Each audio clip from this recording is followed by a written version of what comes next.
Langkah kita mula bersama, satu arah, satu jiwa membara.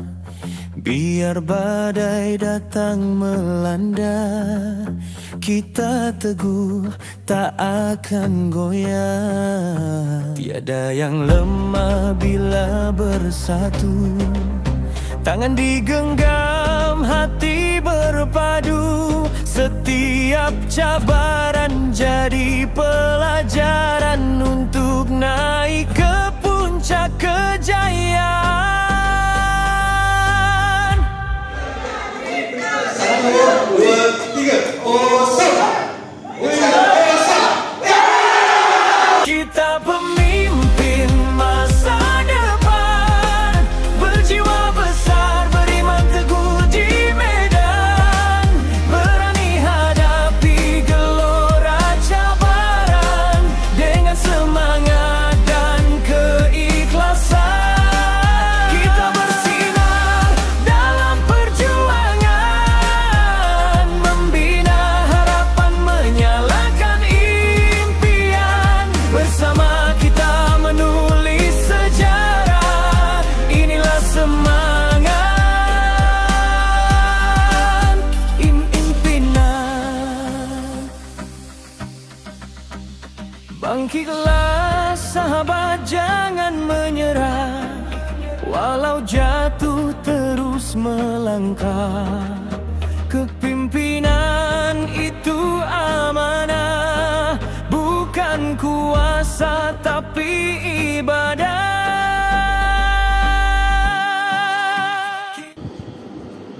Allahu Akbar, Allahu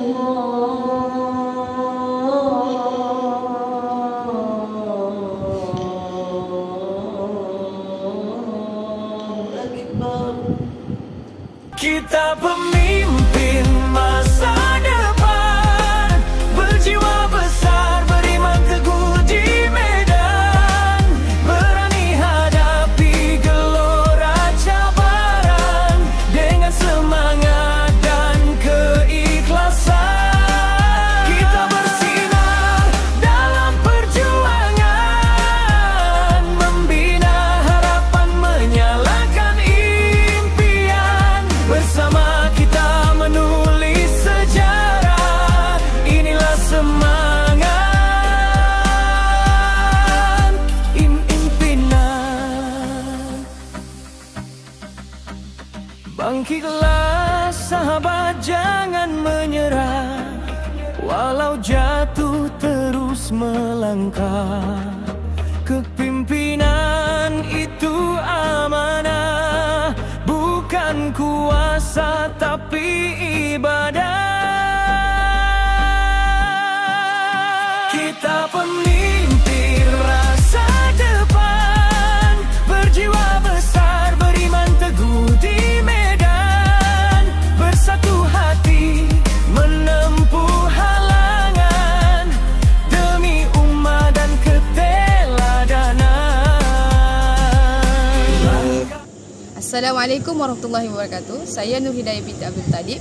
Harapan saya untuk program ni ialah kepimpinan SAF seterusnya akan mempelajari satu ilmu dan ambil satu nasihat daripada fesi-fesi yang ada kat sini untuk ambil iktibar dan sentiasa memantapkan perjalanan perjuangan SAF dan seterusnya untuk ummah dan terutama mahasiswa IPNM. Berhenti selagi nafas ini berbaki, kita pemimpin sejati. Assalamualaikum warahmatullahi wabarakatuh. Saya Muhammad Nazrul bin Muhammad Asbah, pelajar tahun 3 daripada Fakulti Kejuruteraan Awam.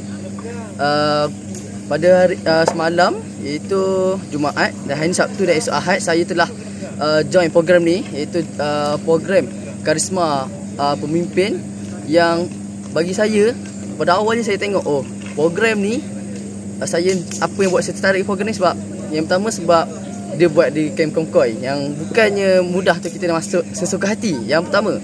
Yang kedua sebab dari nama tu pun kita dah interest, sebab bagi saya nak belajar how to untuk jadi seorang pemimpin muda ataupun how to jadi seorang leadership yang berkejaya ataupun dalam masa saya jadi pelajar, saya pun boleh menjadi seorang pemimpin. Dan di sini kalau tanya saya berkaitan dengan pengalaman ataupun feedback saya, bagi saya memang cukup superb lah, memang terbaik. Dari segi kebajikan, bermula dari makan, kami sendiri makan malam, kebajikan, tempat tidur, semua memang komplit. Memang selesa, cukup untuk kami. Dan bagi saya ini pengalaman yang sangat seronok dengan view yang cantik untuk kawasan camp ni. Dan para fasil-fasil yang terdiri daripada ustaz, pegawai, ustaz kami sendiri dan juga pegawai HEPA, dan bagi kami itu perkara yang sangat seronok. Sebab bagi saya ini pengalaman pertama saya join program macam ni di tempat yang hebat macam ni dan jumpa dengan orang-orang hebat. Kita pemimpin rasa depan, berjiwa besar, beriman teguh di medan, bersatu hati menempuh halangan demi umat dan keteladanan. Langkah kita takkan berhenti selagi nafas ini berbaki. Kita pemimpin sejati, membina dunia dengan